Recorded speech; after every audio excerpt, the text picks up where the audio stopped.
Cumplimos y tenemos justamente al invitado que estábamos presentando así en forma general. Que bueno, el título para vender periodísticamente, quien está conmigo en los estudios va a comprender, el tema es vender periodísticamente, ¿no? Para atraer mayor audiencia. Estamos con Arnoldo Gómez, que es el autor de este libro, que bueno, vamos a hacer uso del video streaming, justamente, esta modalidad. El libro, el proyecto K, la nueva hegemonía y el ascenso chino. Esto es lo que están mirando. A ver, señor director, me puede decir que está todo bien, ¿no? Que estamos enfocando este libro para que lo vean, bueno, en todo el país a través de la señal de internet www.kiopsfm.com.ar. ¿Cómo le va, Arnoldo? ¿Todo bien? Muy bien, buenas tardes. ¿Cómo se le ocurrió el tema del libro? ¿Cuándo lo empezó? ¿Cómo El lo libro fue investigando? Probablemente las inquietudes con los temas que trae el kirchnerismo, ¿no? Porque cómo es que un gobierno que llegó con tanta debilidad como llegó Kirchner, todavía estamos a 12 años viendo cómo va a terminar esta historia. O sea, hay particularidades que merecían una explicación. Y el libro trata de abordar algunas de estas cuestiones. En primer lugar, hay los primeros capítulos, hay una demostración de cómo se constituyó el Grupo K. Sí. Y vale la pena, digamos, esa historia, porque alrededor de entender que es un grupo, da muchas explicaciones de la política. O sea, una cosa cuando opera un equipo político para gerenciar un gobierno o una ciudad, y opera a favor de los grupos que están constituidos. Y una particularidad del kirchnerismo es que es un propio grupo económico con una conducción política muy férrea, y son al mismo tiempo un grupo económico y una corriente política. Esto le da particularidades que explican varios fenómenos de los que suceden. Lo otro que uno descubre cuando ve su historia en la gobernación de Santa Cruz es que este grupo se constituye alrededor de sus posiciones de gobierno, gobernando para todo el sector hegemónico o todas las clases dominantes santacruceñas del momento, pero al mismo tiempo armando su propio grupo. No solo actúan al servicio, sino que fueron armando su propio grupo. Y el tercer rasgo que uno descubre al ver la historia es que es un grupo que trabajó no solo para un periodo, sino para instalarse dentro de los propios sectores de las clases dominantes santacruceñas. O sea, si Santa Cruz hasta antes de llegada a los Kirchner eran... una cooptación, pero de instituciones hegemónicas en la provincia de Santa Cruz, en claro, este caso. Y incorporarse como un propio grupo, qué sé yo. Hoy las empresas del grupo K son las principales empleadores de Santa Cruz. Entonces, ya hoy no son solo un equipo político que gobierna para los sectores dominantes de Santa Cruz. Son un propio grupo económico instalado en Santa Cruz, y es un nuevo grupo económico. Esto me hace acordar mucho cuando uno leía de la historia de los conservadores y demás. El tema de que, bueno, si no estamos en el gobierno de turno, por lo menos estamos ejerciendo poder económico. Bueno, pero los conservadores, digamos, cuando uno estudia a los conservadores, ¿qué vendrían a hacer? Eran los terratenientes. No, por eso yo no hablo del tema de la orientación política, pero en la metodología, digamos. Claro. Nos preparamos para el poder. Si no es todo el poder, por lo menos el poder económico. Y al mismo tiempo, a través del poder económico, perdurar políticamente. O sea, este grupo que se fue constituyendo con Lázaro Báez, con Cristóbal López, con los Eskenazi, más allá de los problemas del último periodo, particularmente con Electroingeniería como gran empresa del grupo, siempre tuvo una conducción de 3 personas principalmente, que fueron Néstor, Cristina y Zanini. Siempre hubo que hacer una alianza. No sé si será el sistema. Usted, vamos a decir, usted es dirigente o militante de un partido político. Sí, del Partido Comunista Revolucionario. Vamos justamente a blanquear eso para seguir hablando, porque si no, el que nos escucha dice desde qué órbita, porque viste, a la gente le interesa saber de qué órbita me está hablando.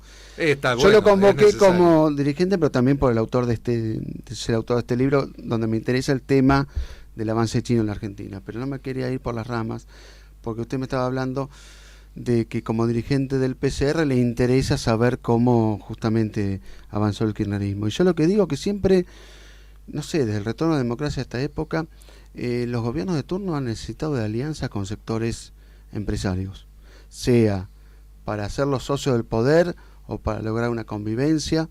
Será discutible o no, pero bueno, en su época Alfonsín con los llamados capitanes de la industria, Menem con, sabemos, Bunge y Bon, todos los grupos y demás, y los que siguieron, que bueno, a su turno van cambiando los protagonistas, tal vez los sectores predominantes, digamos. Los sectores predominantes, los nombres, y bueno, pero el esquema es el mismo, ¿no? Y usted me dice que acá no se cambia el esquema. Se nacionalizó ese grupo que empezó en Santa Cruz. Claro. Y no es un grupo que viene para cambiar el esquema, viene para instalarse en el esquema. Y donde hay relaciones también coyunturales, porque digamos, esto es discutible o no, porque usted por ahí tiene más información, pero con ciertos capitanes de la industria hubo relaciones de amor y odio, Grupo Techín, hasta Grupo Clarín hasta el año 2008, claro. Relaciones de amor y odio, y demás, que son, digamos, coyunturales. Bueno, hay un capítulo del libro que es todo el tema petrolero. Uh-huh.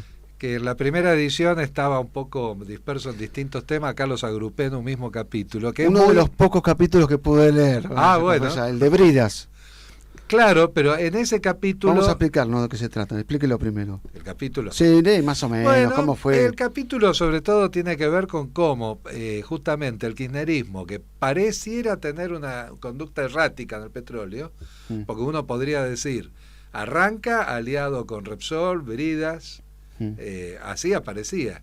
Sin embargo, en definitiva, cuando uno ve toda la trayectoria en los 10 años de gobierno, el kirchnerismo logró sacar, cuando uno mira la composición y los pesos hegemónicos en la inversión petrolera, España desapareció del petróleo argentino, los Estados Unidos prácticamente desaparecieron del petróleo argentino, se fue la Oxy, se fue la ESO, y aparece como el grupo principal dentro del petróleo extranjero, los chinos. Uh-huh. Permanecen los ingleses y aparece... Ahora me está diciendo... Claro, después de 10 años, cuando uno ve la composición del petróleo hoy, digamos, después de YPF, la principal empresa es Bridas, mitad chino, mitad inglés. Que uno desconocía, yo desconocía esto, digamos, el tema de... Los ingleses y chinos son socios en Bridas. En Bridas, sí, en realidad son socios en Bridas, y Bridas tiene una parte fundamental y el gerenciamiento de Pan American. Pan American explota aproximadamente el 20% de los yacimientos petroleros argentinos. ¿Y Pan American la que tiene la famosa yacimiento de Vaca Muerta? No, tiene Cerro Dragón, que es el principal yacimiento tradicional en explotación en la Argentina, el principal. El Vaca Muerta vendría a ser lo nuevo, potencial, que hay que ver lo nuevo, donde mucha gente pone mucha esperanza, mucha expectativa, ¿no? Sí, por el tema del petróleo no convencional. ¿Cómo se va a repartir eso? Pero en la actualidad el Cerro Dragón es el que más petróleo da en la Argentina. Sí. Que está en Neuquén. Está en Comodoro Rivadavia. Está en Comodoro. Está en la zona tradicional de... Ahí es donde estaban los muchachos que estaban haciendo justamente, tenían un nombre, un apodo, que pararon el yacimiento unos cuantos meses, hace un par de años fue eso, ¿no? Claro. Así que bueno, que terminaron arreglando, ¿no? Estuvo haciendo algún acuerdo. Pero bueno, lo importante es que China como se va metiendo a través de este sistema de inversiones en distintas empresas, que a su vez China espera a ver quién está mejor posicionado para, digamos, bueno, ahí pongo una moneda para compartir el paquete accionario, o va por las suyas a riesgo. No, China va sobre seguro. Un tema es la lógica de la penetración china. Y el otro tema sería el empalme con un grupo emergente, como era el grupo kirchnerista, que quiere instalarse dentro de los sectores dominantes del país, que apostó justamente al ascenso chino en una situación mundial donde apostó con acierto, digamos, apostó a una potencia que va en ascenso. Lo que no se le puede negar a Néstor Kirchner, que era alguien que más o menos sabía dónde arriesgaba, ¿no? Cuando apostaba. Él tuvo, digamos, un gran acierto digamos, dentro de las clases dominantes, que es el que le permitió esencialmente permanecer, o lo que lo que uno pudo ir determinando, y pudimos ir determinando políticamente, ya con el accionar colectivo de nuestro partido, que es que Él apostó a que China era una potencia emergente dentro de que él se ubicaba como un sector no yanqui y buscaba en quién respaldarse como un sector intermediario que asienta su propio poder y el ser el garante, digamos, de ese acuerdo. Claro, en este caso, el intermediario, con el poderío chino. exactamente el intermediario. Por ejemplo, por eso el petróleo lo muestra muy bien. Se desplazaron a las otras banderas. Ahora, junto con que ascienden los chinos, el grupo K se instala como un grupo importante en el petróleo, no solo porque gerencia YPF, sino porque Cristóbal López se instaló como un tipo de peso adentro del petróleo cuando no era nadie. Lo van a estar escuchando los kirchneristas, van a decir, ¿qué dice este hombre? Si Cristina nacionalizó o reestatizó, aunque sea parcialmente YPF, por una cuestión de sentimiento nacional. Te dice que hubo un interés subalterno. No tan subalterno. Claro, yo digo que hubo un interés en el cual, por ejemplo, fue asociada con Eskenazi a Repsol en el vaciamiento de YPF. Y hoy que YPF quedó vaciada, necesitó la expropiación por una coyuntura internacional, que nos podemos referir, la del 2011, la de los dólares, parecida a la de ahora.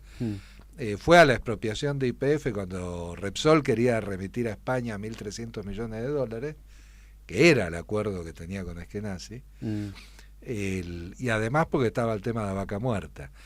Pero no es que toma YPF para una política de desarrollo nacional, no toma YPF para que YPF desarrolle su propia tecnología en vaca muerta, que sería la filosofía. Bueno, pero está bien, yo no me voy a poner en abogado de nadie, pero digamos, YPF ha tratado, bueno, si en un sistema capitalista, por ahí que usted no lo comparte, pero tratan de conseguir capitales de distintos inversores, entonces han tratado de ir a China, pero también han hecho, por ejemplo, en préstitos internos, el tema de obligaciones negociables, en el cual un inversor chico, mediano, ponía su plata, aunque sabía que después en la inflación no le rendía, pero por ahí se jugó mucho con el sentimiento nacional, ¿no? Con ese tema de emisión de obligaciones negociables, esas quedaban 19% anual. No, además, y desde el punto de vista nacional... Como que alguna intención por, no sé, por hacer crecer YPF había. Yo lo que diría es que en el cambio de dependencia, en la disputa por desplazar a sectores tan poderosos como los que desplazó del petróleo, y hacer al mismo tiempo, apoyándose en las inversiones chinas, instalar el grupo propio, pero en ese forcejeo adoptó una forma nacionalista, en apariencia, con este objetivo. Ahora, esto puede ser aprovechado. O sea, para quienes queremos un proceso de liberación social y nacional y pugnamos por una revolución democrático-popular, desde ya que esto puede ser aprovechado en la medida que interceptemos ese camino. Porque este camino termina en los acuerdos con Chevron y en acuerdos que pueden ser muchos peores todavía con otras. Ahora, si los acuerdos fueran buenos, ¿qué es beneficioso para el país? Al capitalismo no lo podemos negar, al capitalismo internacional. Si ese acuerdo fuera bueno, un 50-50, lo que sea, digo, ¿por qué negarlo? Porque, digamos, la urgencia por autonomía energética es ahora, la urgencia por lograr autoabastecerse, en este caso de petróleo, es ahora, por hacer crecer determinadas ramas productivas, que si no tenemos la plata ahora, la tenemos que conseguir en otro lado. No digo que sería buscar empréstitos al 13%, como están diciendo, pero por ahí, acuerdos benéficos. Y contestaría, pero vemos que China actúa como cualquier imperialista de cualquier lado. Yo contestaría con el pensamiento de Mosconi. El petróleo saquémoslo nosotros, aunque sea con cucharita. Porque acá hay un tema que por ejemplo... Está bien, sí.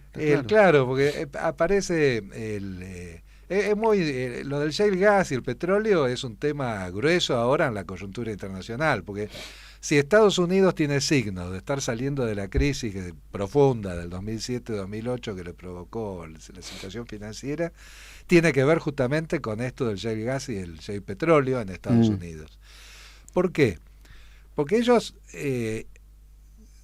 ¿Qué es el shale gas y el shale petróleo? El que se le dice no convencional, el no convencional. En estado sólido. Eso es meterse abajo de la tierra y explotar esas piedras porosas que tienen petróleo adentro para construir el lago de petróleo y la burbuja de gas. Ajá. O sea, la que no está espontáneamente, como son los pozos tradicionales, sino que se la construye con la fractura. Ahora, esta fractura implica miles y miles de pozos uno al lado del otro, lo cual es una gran industria del fierro. O sea, el tema de fondo que se produjo en Estados Unidos, que produjeron miles de máquinas para poder sacar ese petróleo, y eso reactivó la industria. Ajá. Entonces, ¿quién va a producir las miles de máquinas en la Argentina? No sé. El tema del shale gas y el petróleo en su desarrollo nacional, autónomo, está en lograr hacer esas máquinas acá. Es el gran tema que está en el debate nacional, que aparece ahora con el tema de los dólares y de la crisis. Antes de ir a la pausa, porque queríamos hacer una pausa, el tema de bien de coyuntura, ¿no? Porque usted que es un experto en temas chinos, el tema de la visita del presidente del Banco Central a China, Juan Carlos Fábrega, fue, creo que, a terminar de redondear este acuerdo por el cual China nos presta los yuanes con los cuales le tenemos que comprar sí o sí mercadería a los chinos, con lo cual yo digo hacen doble negocio, en el préstamo y en la compra. ¿Cómo viene ese tema? ¿Qué beneficio nos puede traer a mediano o largo plazo, o es beneficio solamente para los chinos? No, en principio es un acuerdo beneficioso para los chinos, donde al gobierno kirchnerista le va a permitir cierto alivio en las divisas. O sea, por ejemplo, estos 700 millones de dólares que giran ahora, inmediatamente, después del viaje de Fábregas, va a permitir liberar 700 millones el equivalente a 700 millones de dólares en importaciones de China que están demoradas. Los de high, que los importadores reclaman que se aceleren, se van a liberar en base a que va a quedar asentado como una deuda en yuanes en China. Entonces, esto libera al gobierno de tener que mandar dólares. Claro. Y por lo tanto, los dólares que ingresen del comercio exterior por otras fuentes... Le alivia un poquito, pero no alivia del todo. Bueno, ¿no? alivia 700 millones. Pero no es poca cosa, como están las reservas del Banco Central, justamente no es poca cosa. Y de paso se me ocurría que esto, como se está vendiendo, es un gran alivio para el propio Fábrega en su interna que tiene con Kicillof. Seguro. Gabinete, ¿no? Pero esto vuelve como triunfante. Calculemos qué efecto tiene. O sea, como si uno presenta Magno con la cabeza, ¿cómo es de este? Sí, él vuelve con el trofeo de 700 millones de dólares. Sí, no es poca cosa. Si arriba logra liberar los créditos para las represas hidroeléctricas y el Belgrano Carga, va a pasar a tener más peso Fábregas que Kicillof probablemente. Pero fijémonos lo que produce esto, que cuando alguien quiere importar algo, si el de high tiene que ver con importaciones de China, el Banco Central va a apretar a favor de esa importación y no de la importación. Bueno, está esto muy claro. Es en vivo el cambio de dependencia. Bueno, estamos escuchando a Arnoldo Gómez, alguien que viene del palo periodístico, pero sobre todo hace un periodismo profundo de investigación, en este caso haciendo el libro El Proyecto K, la nueva hegemonía y el ascenso chino. Hoy cargaban un chino que trabaja conmigo en la oficina, a veces se fijaban en tu ascenso chino, le dije, pero no, es mucho más serio este programa. Después, este libro, después le quería preguntar, para vaya pensando, tanto dura la pausa, este tema que yo vi por ahí un capítulo sobre los supermercados chinos, que es algo que está muy, digamos, en vigencia, y la gente lo tiene muy en claro. ¿Cómo fue que ingresaron los supermercados chinos en la Argentina? ¿Qué beneficios se trajo China con el tema de justamente habilitar supermercados? Y bueno, ¿cómo afectó a la economía en la República Argentina? Eso y otros temas después de la siguiente pausa. 16:44 en toda la República Argentina. Seguimos con Arnoldo Gómez, el autor de El Proyecto K, la nueva hegemonía y el ascenso chino, editorial Ágora. Ahí lo estás viendo justamente. Esto es radio, ¿verdad? Pues se puede ver. Arnoldo, le habíamos preguntado antes de la pausa este tema de los supermercados chinos, que digamos doña Rosa que nos está escuchando mientras toma mate, el que va en un taxi y demás, se pregunta, ¿y no va a hablar de los supermercados chinos? Que según su libro interviene, yo creía que era más el porcentaje, interviene en el 19% del sector de supermercados chinos.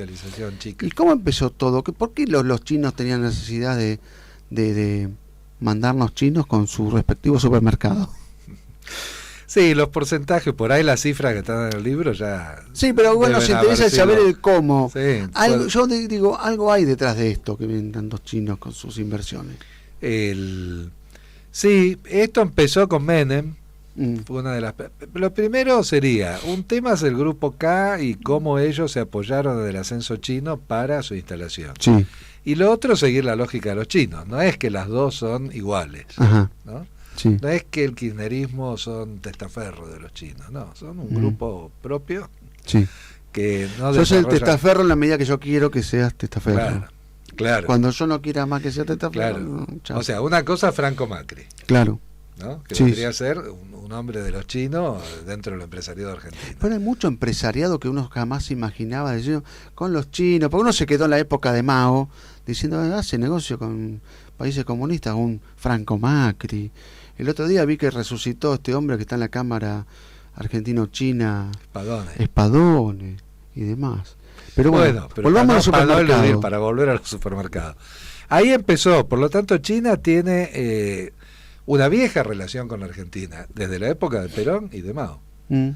Y la Argentina tiene relaciones diplomáticas y embajadas de esa época. Entonces, los chinos cuando restauran el capitalismo en China, que eso es 1978, y ahí empieza el proceso... Con la muerte de Mao Zedong.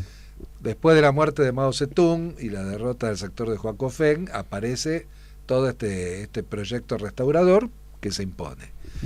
Y con su imposición fueron restaurando relaciones capitalistas en todos los terrenos. Y ellos siempre mantuvieron una cosa de terrenos amplios y masivos. Entonces, esta cuestión de exportar los supermercadistas fue un mecanismo que usaron, supongo que en muchos lados, otros mecanismos, pero es la forma de penetración más primaria de ellos. O sea, acá se fueron instalando. ¿Pero es solamente una cuestión de penetración cultural, económica, o es de negocios? No sé, que habilitan supermercados. Bueno, uno puede hablar con los chinos de su barrio y más o menos te cuentan. No me cuentan mucho, a mí no me cuentan mucho. La China de mi barrio no me cuenta mucho. Con todo el respeto, pero no cuentan. Primero, mucho. Gente muy trabajadora, viene son con muy toda trabajadores y muy cuidadosos del mango. Eso. Bueno. Que me extraña muchísimo de gente de una sociedad que uno imagina que debería ser más solidaria, ¿no? El tema de los chinos, pero bueno. No te perdonan ni un centavo. Digamos, la restauración no se apoyó en la parte solidaria, se apoyó en la parte que buscaba ascender vía el lucro. Y Mao hablaba mucho de la solidaridad, ¿no? En su momento. No, claro, Mao estableció una sociedad que a partir de los más necesitados fue la más democrática, la más solidaria que se conoció. Poeta también, ¿no? Aparte de político, poeta. Sí. Se tomó sus 20 años para hacer la revolución, porque no llevó tiempo la revolución famosa de 40. No, pero esta, claro, parte de un país bastante muy extenso, claro. Bueno, la revolución permitió que los chinos... Bueno, el tema de los supermercados, para redondear, es el chino que se habilitaba acá recibía un préstamo de China, creo que de alguna provincia en especial. Un préstamo, depende de las provincias. Por ejemplo, yo tenía 2 supermercados en mi barrio, uno a la vuelta y otro atrás. El de la vuelta, como en un momento se ve que el hombre se quiso expandir demasiado, se metió con gente del Fuerte Apache, un día vinieron y lo mataron. Bueno. Entonces todo el barrio fue al velorio. Sí. Pero yo iba a la otra China, María, que estaba en la otra calle. Digo, María, pero mataron acá al muchacho de acá, la gente fue al velorio. Usted no fue al velorio. No. Es un compatriota. Otro pueblo. Un compatriota era. No, ella me dijo otro pueblo. Uno ve, por ejemplo, digo, bueno, pues si yo estoy en China, claro, si yo estoy en China y matan a un correntino, voy al velorio, igual le digo. Claro. Bueno, se ve que en China no es tan así la cosa.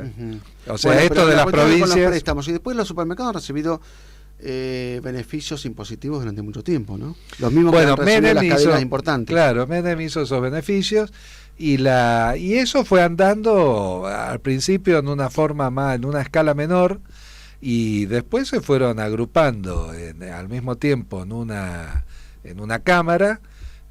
Hoy por hoy, por ejemplo, hay 2 cámaras ahora. Hay 2 cámaras. El otro día hablábamos con Calvete. Bueno, Calvete fue que me uno de no los... domina tanto como antes, porque hay otra mujer que le sale ahí. Que le salió en la disputa. Le salió en una disputa interesante. Pero, una vida interna. dentro de esa disputa los dos son parte siempre de lo que hacen los acuerdos de precios con el gobierno. Las primeras canastas de Moreno las acordó con Calvete. Sí, con Calvete, pero esta mujer Yolanda no sé cuánto, que le gustaba hablar muy bien de Moreno en su momento. Claro. Así que con los controles, porque yo digo, qué raro, porque alguien que lo que le gusta es vender el mejor precio, con mejor ganancia, que acepte tanto los controles. Sería el siguiente: todo lo que existía de esta relación argentino-china con el kirchnerismo adoptó otra dimensión. Eso es mucho mayor. Qué importante. Y mucho más concentrada. Uh-huh. Es lo que uno ve, digamos, hoy los supermercados chinos están en cualquier pueblo de la Argentina de más de 30.000 habitantes. Y después sigue importante la penetración financiera con el actual gobierno de los chinos en cuanto a la electrónica, por ejemplo, la venta de productos electrónicos. Ahí debe haber alguna cuestión de alguna traba, ¿no? Porque, bueno, lo que me había explicado antes, el tema que al gobierno argentino no le interesa que se vayan muchos dólares y a China le interesa sí vendernos mucho electrónico. Claro, ahí viene el tema de esa relación de un intermediario, donde el kirchnerismo tiene que hegemonizar el gobierno argentino, Uh-huh. para lo cual tiene que equilibrar y satisfacer el interés de muchos sectores dominantes. Uh-huh. Por ejemplo, ellos quieren ser los que quieren terminar su mandato siendo los que resolvieron la crisis de la deuda. Claro. Ahora, al mismo tiempo, eso tiene contradicciones. Si se van a oponer a los Estados Unidos y a la resolución de Griesa, obligadamente van a un acuerdo superior con China. China va a tratar de meter... Este guapeo que hace el gobierno argentino hacia los buitres, ¿tiene mucho que ver con esto? ¿De acercarse aún más a China? Sería el gobierno, porque todo el mundo dice, bueno, hizo los acuerdos de Repsol, hizo los acuerdos del CIADI, hizo los acuerdos del Club de París y hizo los deberes, digamos. Venía haciendo los deberes y se le trabó acá, o sea, se le trabaron los yanquis, más o menos sería la imagen que uno tiene. Pero el gobierno venía haciendo esos deberes sobre la base que los acuerdos grosos eran con China, porque hace el acuerdo de las 2 represas de Santa Cruz, del Belgrano Carga, claro, y de un swap de 11.000 millones de dólares. Todo tiene su precio. Cuando, por lo tanto, iban suaves, tratando de... Y el propio acuerdo con Chevron tiene que ver con tratar de calmar para ese lado, pero donde se cerraba... Es como un bálsamo, donde claro, Obama le dice, che, mucho con China, y ahora acá tenés Chevron. Bueno, muy bien. Entonces, en medio de eso es que los yanquis cruzan Griesa y traban todo ese mecanismo. Uh-huh. Por lo tanto, ellos iban suave tratando de terminar su mandato, habiendo resuelto y teniendo equilibrada esta cuenta en dólares. Pero si cruzado como están los yanquis, no van a aflojar en los negocios, porque son negocios muy gruesos, uh-huh, donde va en juego la continuidad del proyecto K. Uh-huh. Porque si Electroingeniería hace esas 2 represas de Santa Cruz, acá tenemos kirchnerismo por décadas. Ajá, no sabía. ¿Y por qué? Y bueno, porque base económica y ahí viene lo que decía que... deja un huevo de serpiente importante. Bueno, pero Lázaro Báez desaparece ahora, ¿no? Dicen que está vendiendo Austral Construcciones. Ajá. Austral Construcciones, empleador de 6.000 personas en Santa Cruz. Sí. Sí, ahora, ¿qué está armando Lázaro Báez? ¿Sabe lo que está armando? No. Está armando la empresa que haría el catering de los campamentos de las represas. Para construir las represas va a hacer falta campamentos de 6.000 obreros de la construcción. Pero me cuesta imaginar que sea, para un Lázaro Báez, eso sea un gran negocio. Aunque a uno le cueste creerlo, no. El catering de los campamentos petroleros y de la construcción es un gran negocio. Ajá. Pero a ver, a los muchachos que quieren hacer una inversión, ahí es un gran negocio. Sí, pero vos sabés lo que es darle de comer a 6.000 personas. Seguro. Sin que haya ninguna epidemia, sin que las cosas estén bien. Para ir cerrando, yo tenía 2 preguntas en una, después vamos a ver cómo la manejamos, pero no hemos tocado en esta relación tan importante con China algo que fue un gran secreto de la reactivación económica del país, que fue la exportación de soja, que siempre decimos no es para China, es para que coman los cerdos de China, porque allá hay mucha carne de cerdo, entre soja y maíz, mucha exportación, los famosos commodities. ¿Qué algo hubo en el medio, por el cual yo lo comentaba al principio, mientras usted estaba viendo el programa, este tema que hubo un ninguneo de Cristina hacia China, que no cumplí con ciertas normas IRAM, con la venta de aceite, está en su libro, ¿no? Está muy analizado. La venta del aceite de soja. Y que bueno, no fue gratuito porque después los chinos le dijeron, ¿me estás ninguneando? Hago tal gira por América Latina, vos no te veo ni de lejos. ¿Por qué no nos cuenta un poquito de ese capítulo? Ese fue un forcejeo Claro, por ejemplo, atrás de eso había una pregunta que que yo me hacía, pero que nos hacíamos varios, que es como decir, ¿cómo un gobierno, que fue el gobierno sojero, que es Kirchner, firma los acuerdos con China estratégicos en el 2004 y la soja se duplicó la cantidad de hectáreas sembradas de soja en la Argentina, porque dio una perspectiva a ese comercio? ¿Cómo ese gobierno entró en la contradicción que entró cuando fue la rebelión agraria por la 125 con todos los productores de soja, los más concentrados y los terratenientes mismos? Entonces, ¿cómo se explica esa contradicción? Claro, se explica porque el kirchnerismo tiene un proyecto sojero como base de su modelo, porque es el gran aprovisionador de dólares a través del superávit comercial. O sea, el complejo sojero le da a la Argentina un superávit comercial de 30.000 millones de dólares, de los cuales se gastan 8.000 millones en la electrónica y 6.000 millones en el complejo automotriz. Y ahora además en el déficit energético, que se comió la otra parte y lo dejó sin superávit. Pero la base del proyecto fue ese superávit de 10.000 millones de dólares anuales. Y eso fueron 100.000 millones de dólares a lo largo de estos la década, años, claro, que fueron dilapidados. Eso no quedó acá. Pero sobre esa base el kirchnerismo dio lugar al desarrollo del mayor complejo aceitero del mundo. O sea, la Argentina tiene las mayores instalaciones, vinculaciones con el sistema portuario.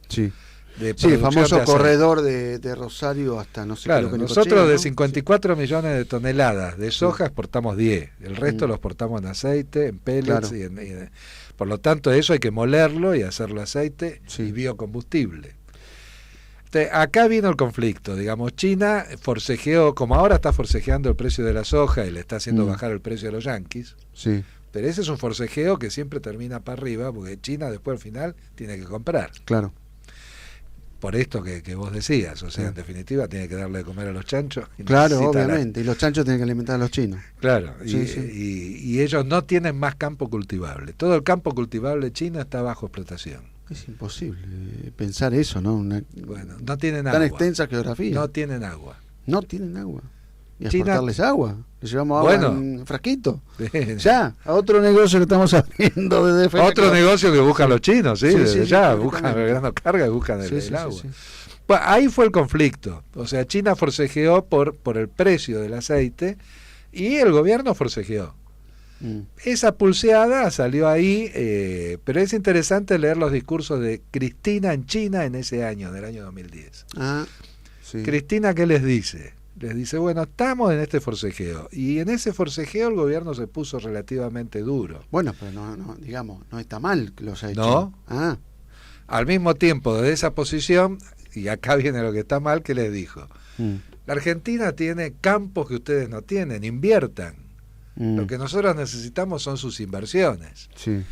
2010, 2011, el principal inversor extranjero en la Argentina pasó a ser China. Ahí es donde compran la mitad de bridas. Ahí es donde la Sinopec compra la Oxy. Se compraron a la principal empresa yanqui en la Argentina, la compraron la otra empresa del petróleo chino. Y al año siguiente vino el ICBC, que es famoso banco, que reemplaza el Banco de Boston. Es el mayor banco del mundo. Claro. El ICBC es el mayor banco del mundo. O sea que China se ha convertido en un país gran exportador de capitales, contrariamente a su doctrina con la cual se hizo la revolución en el año 49. En un principio pero uno se pregunta, por ahí eso lo hacen con, digamos, bueno, jugamos al capitalismo afuera para abastecer a nuestro pueblo adentro con un sistema solidario, pero tampoco es así. No, la explotación interna de China es brutal. Es la mayor explotación en el mundo, se dio en China en los últimos 30 años. La mayor plusvalía se obtuvo en China. Ustedes estaban muy cerca de los chinos en su momento. ¿Sí? Saltaron a tiempo. Nosotros somos maoístas. Van a decir que saltaron a tiempo. Que con la muerte de Mao, chau, cada uno siguió a su lado. Con la tradición o con la revisión de la doctrina de Mao, bueno, nosotros seguimos la doctrina de Mao y Deng Xiaoping revisó la doctrina de Mao. Claro, Deng Xiaoping. Pero volviendo a esto de la relación de Cristina con ellos, ahí viene, ese es el gran salto que se produce de las inversiones chinas en la Argentina. Y tiene que ver con un cambio en China. O sea, la crisis mundial del 2007 China, su penetración hasta ahí era comercial, pero a partir del 2007 pasa a transformarse en un exportador de capitales en todo el mundo. El 2007 es el año clave, digamos. Ese fue el año donde antes también iba haciendo pequeñas exportaciones, pero a partir de ahí es el gran exportador de capitales. Algo más para agregar, Arnoldo, nos estamos quedando sin tiempo, digamos como una conclusión de lo que deja su libro, que uno invita justamente a leer, el Proyecto K, la nueva hegemonía del ascenso chino. Datos de contacto, alguien que se quiera comunicar con usted, ¿cómo lo puede hacer? Bueno, en Librería Raíces. ¿Algún número telefónico? No tengo el teléfono bueno, acá. No importa. Pero digamos, en Librería Raíces se pueden comunicar, ahí se puede pedir la distribución del libro. El libro, la primera edición se agotó más o menos rápido. Creo que forma parte de que el kirchnerismo entró en dificultades. Y bueno, creo que esta segunda edición puede contribuir a que digamos, la pérdida de peso del kirchnerismo sea a favor de un proyecto nacional y argentino, ¿no? Bueno, Arnoldo Gómez, ha sido un gusto. Bueno, igualmente, la verdad.